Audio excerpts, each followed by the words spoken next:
하나님 아버지와 우리 주 예수 그리스도로부터 오는 은혜와 평강이 이 자리에 계신 여러분과 함께 하시길 주님의 이름으로 축원합니다. 우리 옆에 분들하고 인사 한번 하도록 할까요? 잘 오셨습니다. 잘 오셨습니다. 오늘 교회력 복음서 말씀 참 불편한 말씀이 담겨 있습니다. 자녀의 떡을 취하여 개들에게 던짐이 마땅하지 아니하다. 한 여인의 간절한 요청에 예수님께서 직접 하신 말씀입니다. 이 말씀 읽을 때마다 꽤나 불편한 구절입니다. 그래서 이 본문으로 설교할 때 대개 예수님이 어디서 어떻게 변호할까부터 설교자들이 고민을 시작을 합니다. 예를 들어서 이 본문을 보면서 이거 사실은 믿음을 시험하신 거야. 또 성경 원어에 여기에 나와 있는 개는 그런 사나운 그런 들개 같은 게 아니라 원어 그 자체를 보면 작은 개라고 되어 있으니 이거는 사실 집에서 기르는 작고 귀여운 애완견을 이야기하는 거야. 또 예수님이 이 말씀하실 때 사실은 말만 그렇게 하셨을지 예수님의 표정은 굉장히 따뜻하고 온유한 그런 모습이었어 라고 등등 그렇게 이 본문을 윤색하곤 합니다.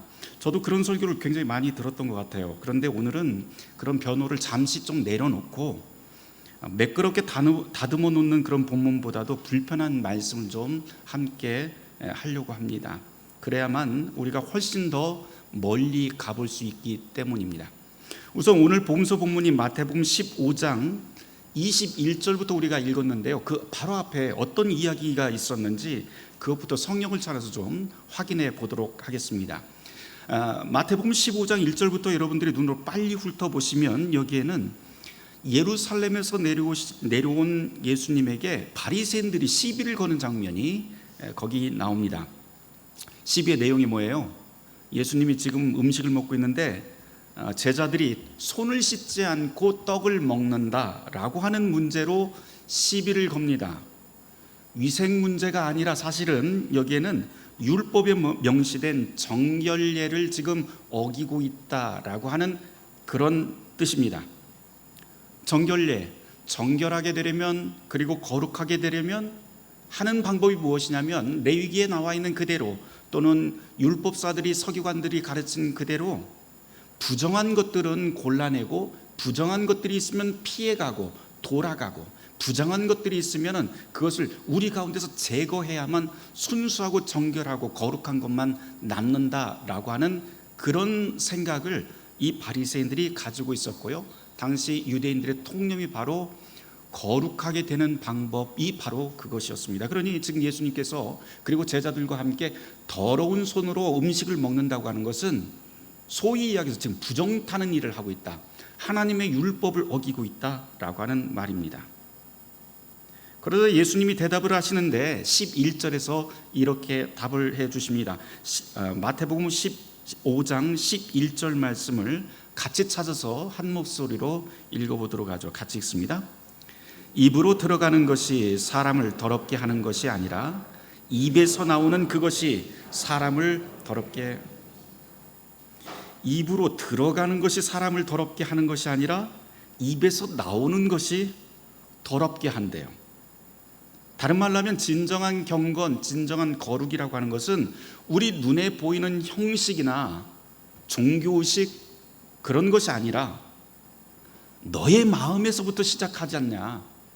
거룩이라고 하는 것은 다른 것이 아니라 너의 마음부터 시작하는 것인지 그러니 너의 마음부터 좀 돌아보라 라고 하는 예수님의 따끔한 일침입니다. 그러고 나서 예수님이 곧장 두로와 시돈 땅으로 간다고 하는 말씀이 오늘 복음서 본문의 시작입니다. 21절부터 그렇게 시작을 하는데요. 여기 나와 있는 두로와 시돈 지방이라고 하는 것은 갈릴리에서 예수님이 계시던 갈릴리에서 그리 멀지 않은 곳입니다. 그 인접 지역인데요. 이곳은 페니키아의 항구 도시입니다. 그런데 유대인들이 생각할 때 그리고 갈릴리 사람도 이스라엘 백성이니까 그 이스라엘 백성들이 생각할 때 늘 가장 부정한 땅, 가장 부정한 인간들이라고 머릿속에 떠올릴 때 제일 먼저 떠올리는 사람들이 어디냐면 두로와 시돈의 사람들입니다. 그러니 지금 방금 전에 예수님께서는 21절 그 위에서는 깨끗함과 더러움이 어떤 것인가 라고 하는 문제로 바리새인들과 지금 옥신각신 하셨는데, 이번에는 입이 아니라 아예 발로 걸어 들어가면서 부정한 땅으로 들어가면서 무엇이 정말 부정한 것인지, 무엇이 정말 거룩한 것인지 지금 몸으로 설교를 시작하는 장면이 21절부터 시작이 됩니다. 그곳에서 부정한 땅, 부정한 자리, 율법과 관습, 통념으로 우리가 그어놓은 그 경계선, 그거 사실은 아무것도 아니야 라고 하는 말씀을 이제 시작하게 됩니다. 22절 말씀, 이제 문제가 여기서부터 시작이 되죠. 거기서 한 여자가 걸어 나옵니다. 그런데 이 본문이 마가복음에도 똑같은 사건이 나오는데요, 거기서 이 마가복음하고 이 마태복음을, 오늘의 본문을 비교해 보면 아주 특이한 것 하나를 발견하게 돼요. 그건 뭐냐면 이 여인에 대한 이름인데, 우리는 지금 마태복음에서는 가나안 여인이라고 부르지만 마가복음에서는 가나안 여인이 아니라 수로보닉의 사람이라고 그렇게 부르고 있습니다. 가나안 여인이라고 하는 말은 사실 예수님의 이 당시로 돌아가 보면 그 당시 사람들이 쓰지 않는 옛말입니다. 사라진 말이에요. 그런데도 불구하고 예수님께서는 사라진 가나안 사람이라고 하는 그 말을 굳이 이 마태복음에서 꺼내 들어서 이 여인을 지칭하고 있습니다. 가나안 어디인가요? 여호수아에서 보면은 반드시 진멸해야 되는 땅이고 정복해야 될 그런 땅입니다. 다시 말해서 하나님의 백성에게, 선민에게는 원수 같은 땅이 바로 이 가나안 땅입니다. 이 가나안 사람들이에요. 그런데 지금 그 잊혀진 이름을 마태복음은 일부러 끌어들입니다. 다른 말로 하자면 이 장면을 읽으면서 우리 민족의 원수가 지금 걸어오고 있구나 라고 하는 것으로도 읽을 수가 있을 것 같습니다. 이 원수라고 하는 감정이 어디서 왔는지 좀 그 유래도 좀 설명하는 게 좋을 것 같아요. 이 두로와 시돈이라고 하는 이 도시는 이미 말씀드렸다시피 지중해 연안에 있는 항구 도시입니다. 국제 무역항인데요, 아주 잘 사는 동네예요. 원래 이곳의 그 특산품은 항구 도시이기 때문에 무역을 하고 있었는데, 이곳의 특산품은 유리 그리고 자주색 염료가 아주 유명했던 곳입니다. 그래서 이 지중해 연안에서 구할 수 없는 것이었기 때문에 이곳에서 팔아서 부를 축적을 하면서 굉장히 부를 축적하는 그런 소비 도시가 바로 이 두로와 시돈 땅입니다.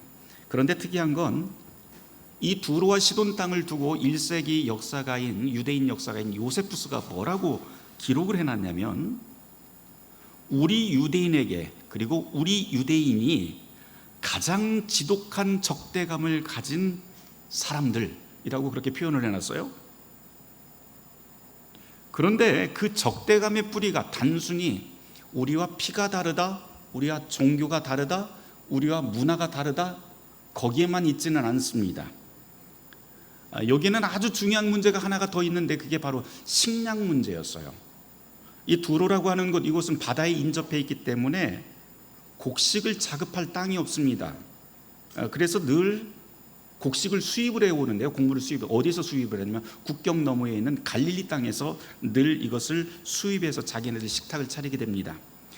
사도행전 12장 20절에 보면 아주 특별한 구절 하나가 나와요. 거기에 보면 두로와 시돈 사람들이 그 당시 갈릴리의 통치자였던 헤롯에게 와서 화친을 청하는 그 장면이 사도행전 12장 20절에 나옵니다.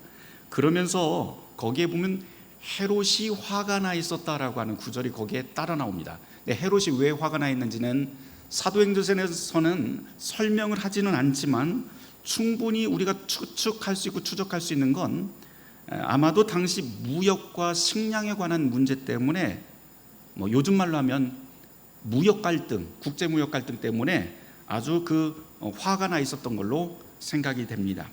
이런 갈등이 있을 때 고개를 숙이고 들어온 쪽이 어디였냐면 이 두로와 시돈 사람들이 고개를 숙이고 헤롯 밑으로 들어옵니다. 왜요? 먹고 살아야 되니까. 이 사정을 사도행전에서 아주 담담하게 한 줄로 기록하는데, 사도행전 12장 20절에 보면 그 지방이 왕국에서 나는 양식을 먹는 까닭이다 이렇게 되어 있어요. 그 지방은 어디예요? 두로와 시돈 땅이고요, 왕국은 갈릴리 땅을 이야기합니다. 그러니까 갈릴리에서 늘 양식을 무역을 해서 수입을 해왔는데 이거 수입을 막아버리니까, 헤롯이 막아버리니까 고개를 숙이고 들어갔다는 거예요.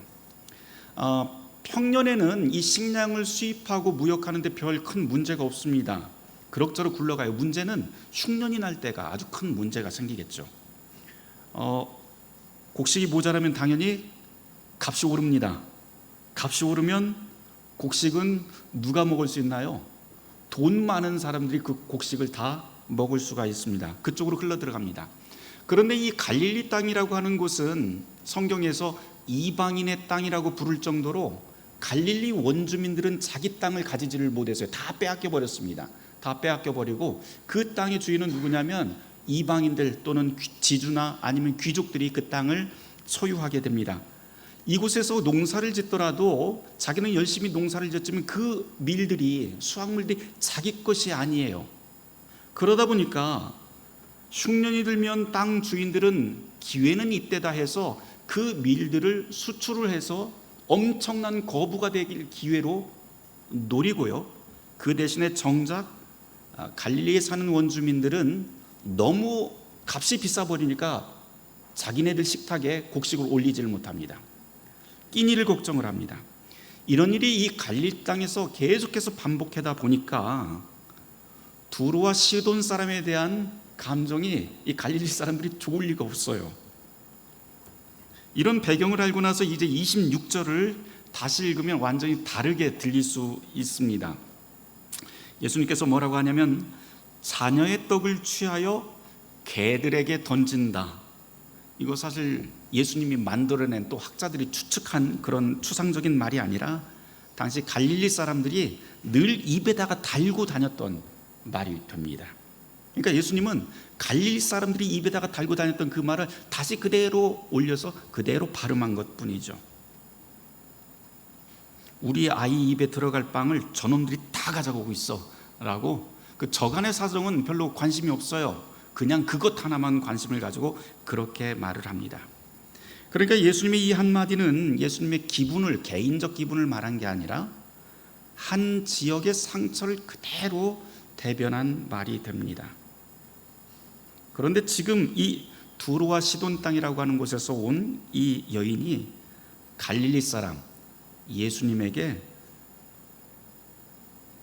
나를 불쌍히 여겨달라고 하면서 무언가를 간청을 합니다. 자기 딸을 고쳐달라고 하죠. 가만히 생각하면 이제껏 민족적 감정이 있었던 사람이 와서, 늘 밉상이잖아요. 늘 밉상이던 사람이 와서 갑자기 손을 내밀고 도와달래요. 그런 형국으로 여러분이 읽으면 좋을 것 같습니다. 이제 이 일이 어떻게 진행되는지 우리 천천히 한번 확인을 해보도록 하죠. 처음에 여인이 소리를 지릅니다. 정중한 청원이 아니라 아마 길거리에서 찢어지는 목소리로 크게 외쳤을 거예요.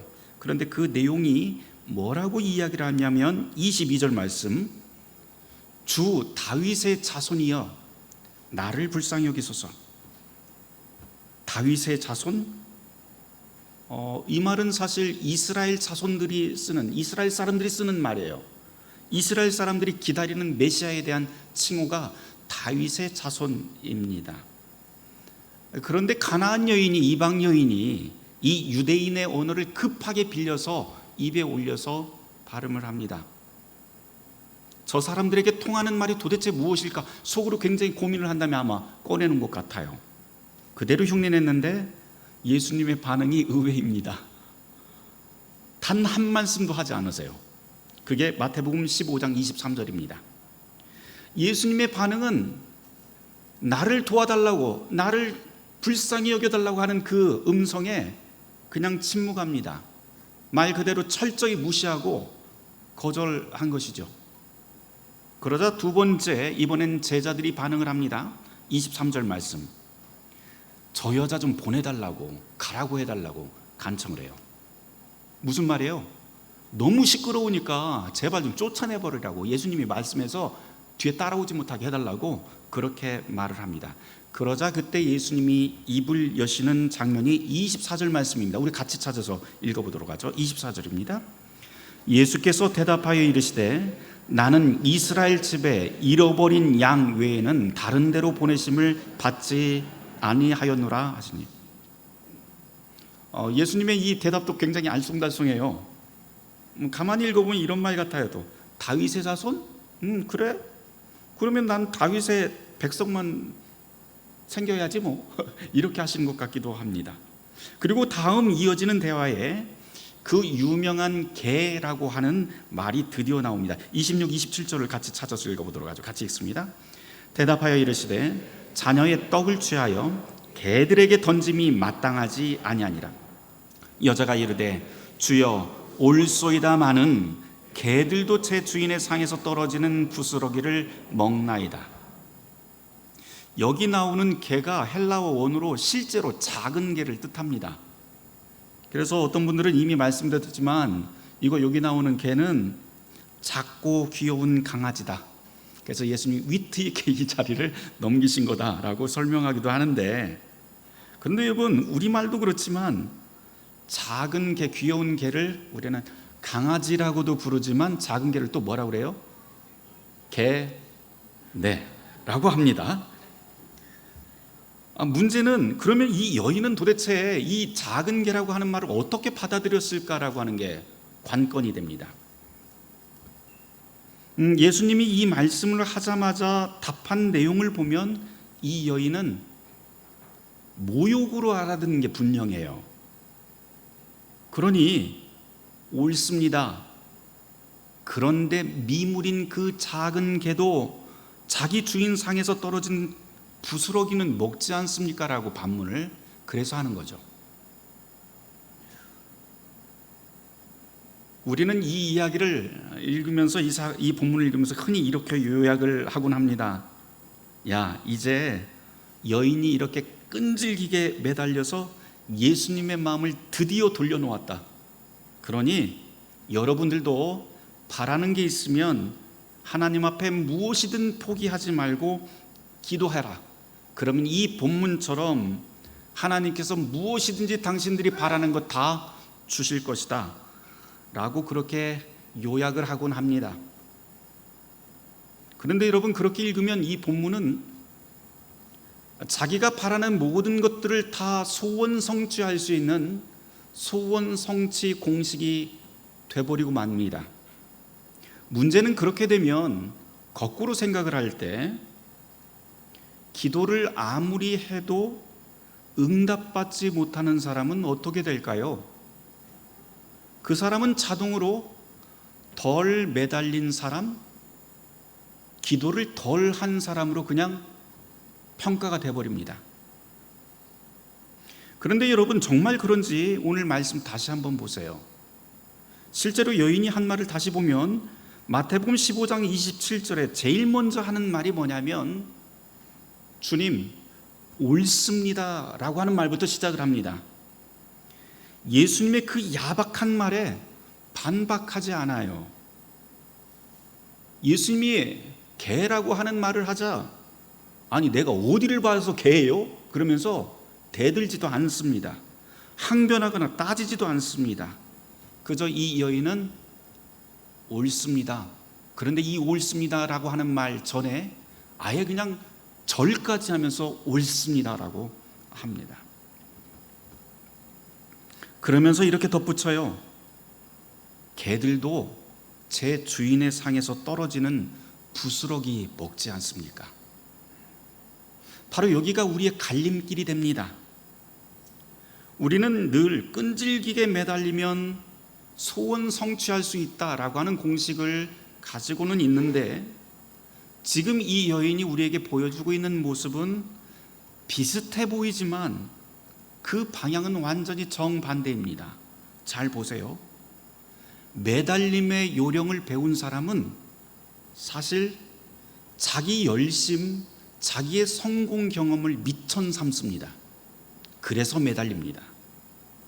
내가 이만큼 울었고, 내가 이만큼 참았고, 내가 이만큼 시간을 들였으니 이제는 하나님이 마음을 바꾸실 차례다.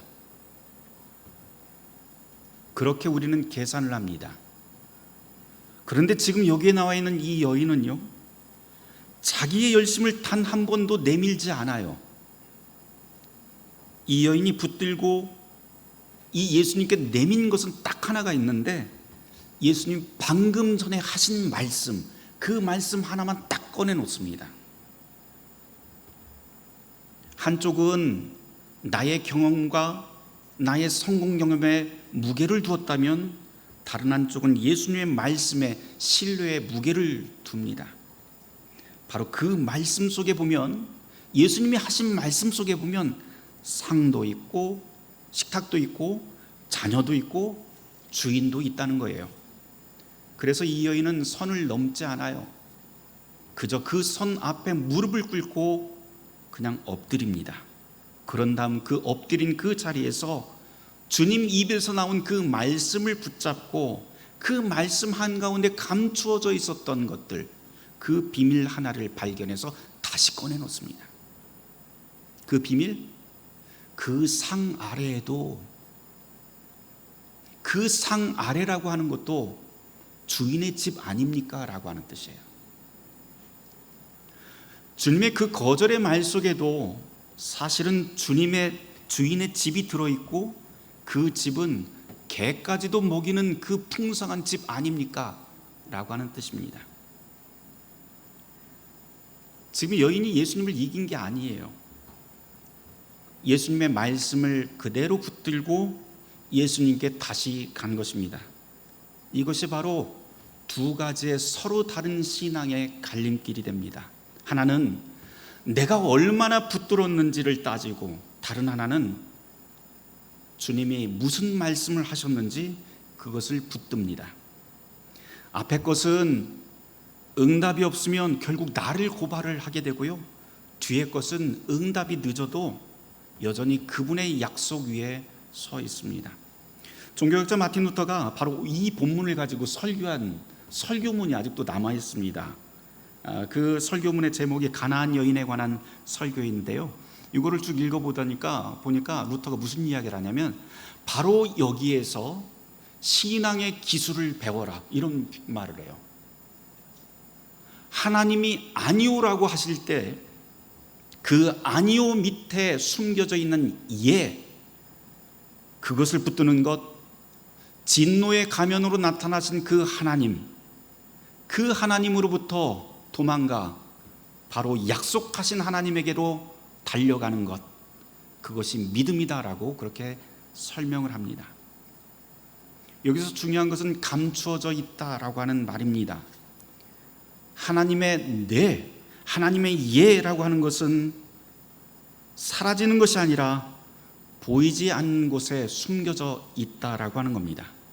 그래서 루터는 거룩한 것은 숨겨져 있다라고 하는 말을 아주 즐겨 사용을 했고요, 또 설교 중에 아주 자주 나오는 구약의 구약의 사건이 하나가 있는데, 그게 뭐냐면 야곱이 밤새 동안 씨름했던 야복강 사건을 종종 입에 꺼내듭니다.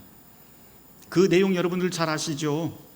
야곱이 밤새도록 그 야복강 나루에서 싸워요. 천사와 싸우는데 상대가 누구인지 끝까지 알려달라고 했는데도 몰랐고요, 이름조차 듣지도 못합니다.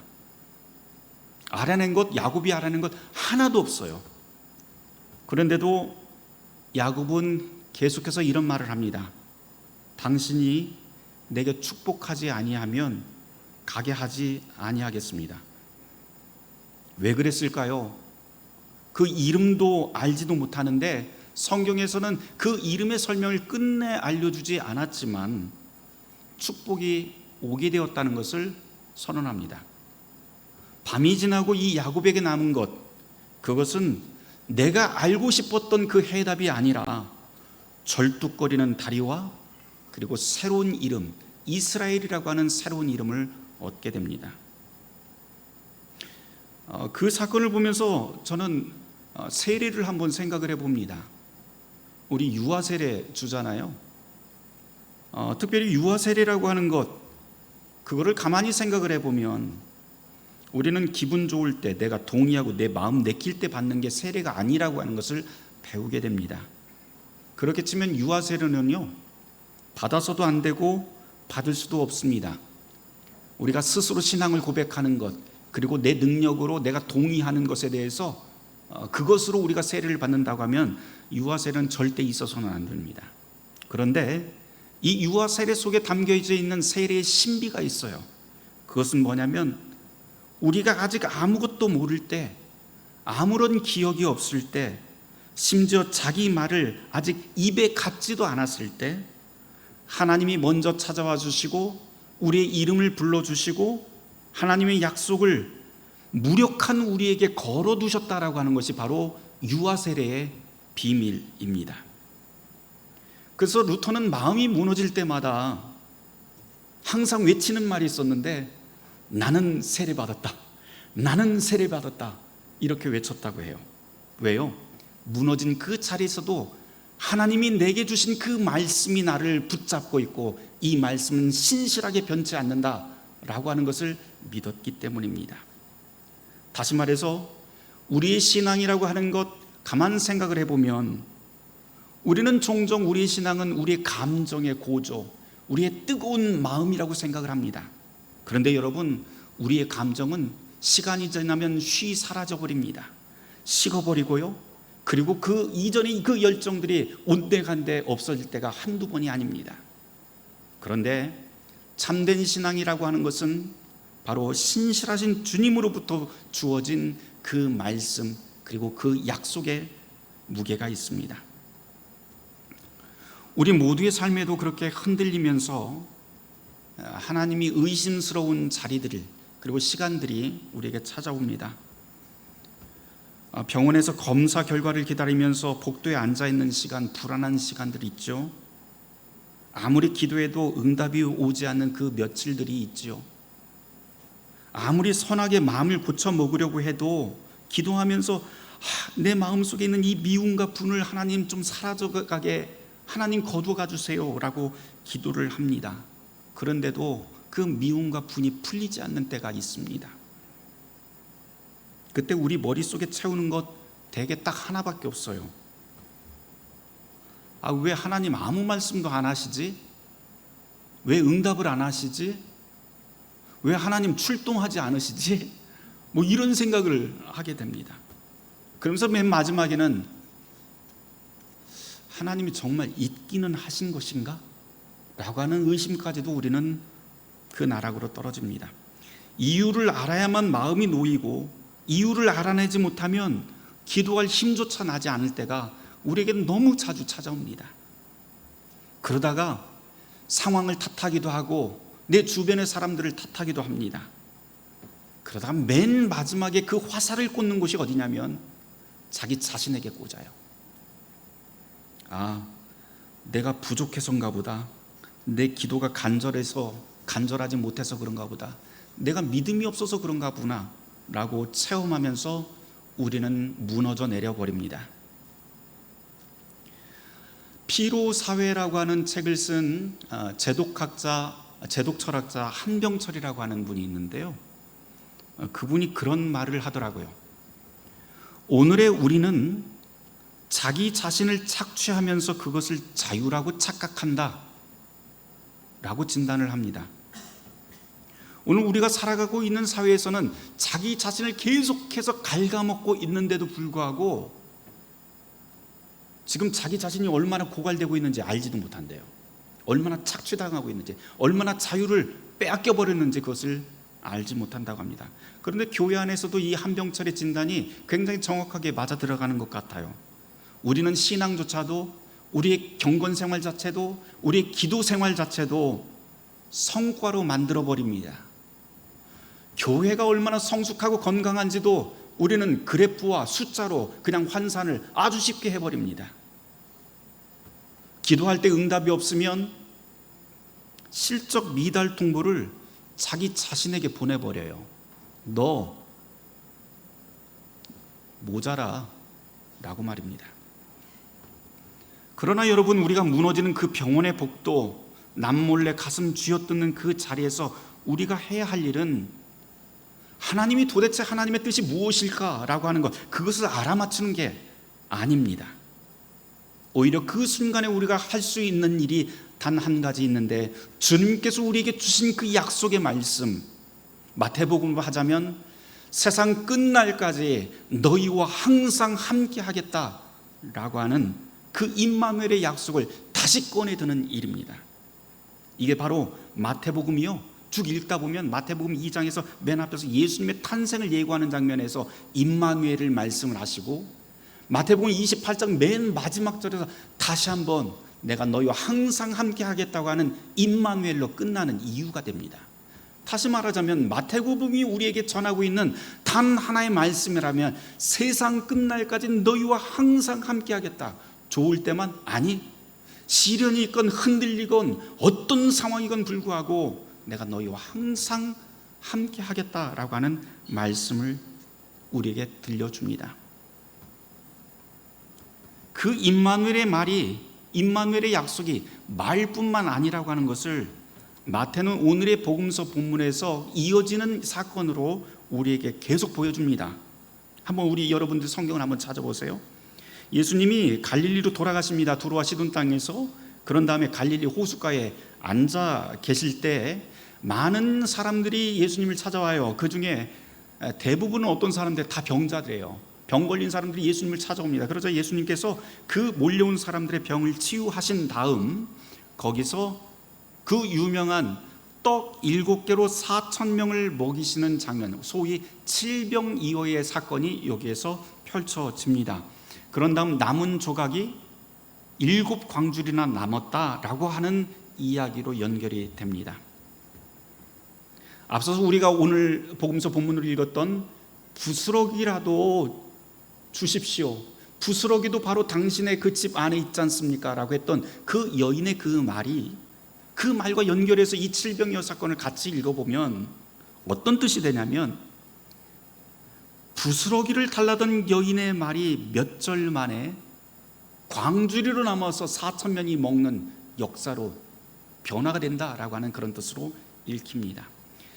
마태복음서 기자가 이 두 장면을 나란히 붙여놓은 이유가 바로 이것이에요. 여인의 그 믿음이 옳다라고 하는 겁니다. 여인이 믿었던 그 믿음은 무엇인가요? 외면받은 자리, 거절받은 그 자리도 역시 하나님의 상, 하나님의 식탁 안에 있고 하나님의 집안 안에 있다라고 하는 것이었잖아요. 제가 오늘 교회에 딱 들어와서 여기 있는 꽃꽂이 이렇게 보고 깜짝 놀랐어요. 여러분들 보고 저기 하나 5개의 꽃이 있는데 그 중에 하나의 그 뭐예요? 바구니가 지금 넘어져 있어요. 그래서 누가 지나가다 발로 찼나? 그래서 굉장히 좀 껄끄럽게 생각하실 수도 있는데 오늘 복음서의 말씀의 내용이 바로 이거예요. 넘어진 것, 넘어진 사람조차도 사실은 하나님의 식탁 앞에 있다라고 하는 겁니다. 그 메시지가 바로 이 꽃꽂이에, 이 꽃바구니에 담겨 있는 것이죠. 그러니 여러분, 오늘 이 자리에서 우리가 붙들 것, 우리의 삶 속에서 우리가 붙들 것은 내 믿음의 크기, 내 집중력, 내 인내력, 그런 것 아닙니다. 믿음이 크다고 하는 칭찬을 받는 이 여인조차도 사실은 내놓을 것 하나도 없었죠. 이 여인이 가졌던 것, 그것은 아무것도 없고 그저 방금 전에 들었던 예수님의 말씀 하나밖에는 없었습니다. 그 예수님의 말씀 한마디뿐이었고 그것으로 충분했습니다. 오늘 우리에게도 마찬가지입니다. 주님은 우리의 조건을 보시고 오시는 분이 아니라, 믿음이 크다는 분이 아니라 우리의 아무런 조건도 없는 자리에 오셔서 우리에게 식탁을 차려주시는 분이 우리가 믿는 주님입니다. 우리가 이제 설교가 끝나고 다시 우리는 성찬을 함께 나누게 될 텐데요, 바로 우리가 받을 그 성찬이 주님의 그 식탁이 됩니다. 그 시간 우리는 부스러기가 아니라 주님의 몸을 우리의 그 손 위에 받게 됩니다. 혹시 오늘 이 가운데 있는 여러분 가운데 절망하거나 또는 희망이 없어서 나는 상 아래 떨어진 작은 개처럼 그렇게 살아간다 라고 하시는 분이 계십니까? 자격 없다는 말을 자기 입으로 먼저 하고 물러서 계시는지요? 그런 절망의 자리, 무너진 자리에서 조용히 이렇게 말해도 괜찮습니다. 주님, 옳습니다. 그러나 저는 여기 있겠습니다. 주님의 말씀이 들리는 이 자리에서 당신의 말씀을 붙들고 있겠습니다. 그렇게 말하는 순간 여러분은 이미 주님의 집 안에 들어와 있는 것입니다. 바라기는 여러분의 거절당한 기도가 그 선 앞에서 끝나지 않기를, 부스러기를 청하던 그 간절한 그 손에 주님의 몸이 놓이는 그 복된 은혜가 저와 여러분에게 넘치시길 주님의 이름으로 축원합니다.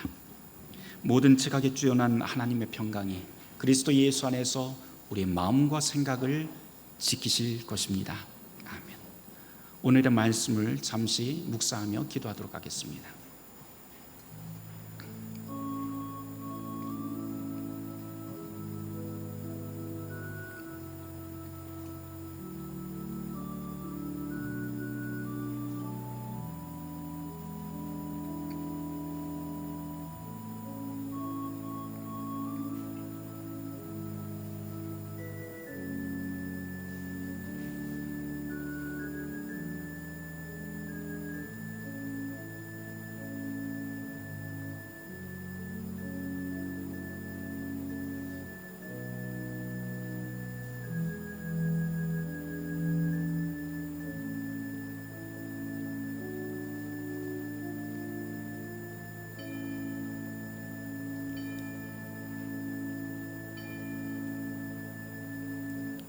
주님, 이 시간 간절히 구하오니 가나안 여인처럼, 그리고 야복강의 야곱처럼 보이지 않는 곳에서도 주님의 약속을 굳게 붙들고 서 있는 우리가 되게 하여 주시옵소서. 이 모든 말씀 예수 그리스도 이름 받들어 기도드렸습니다.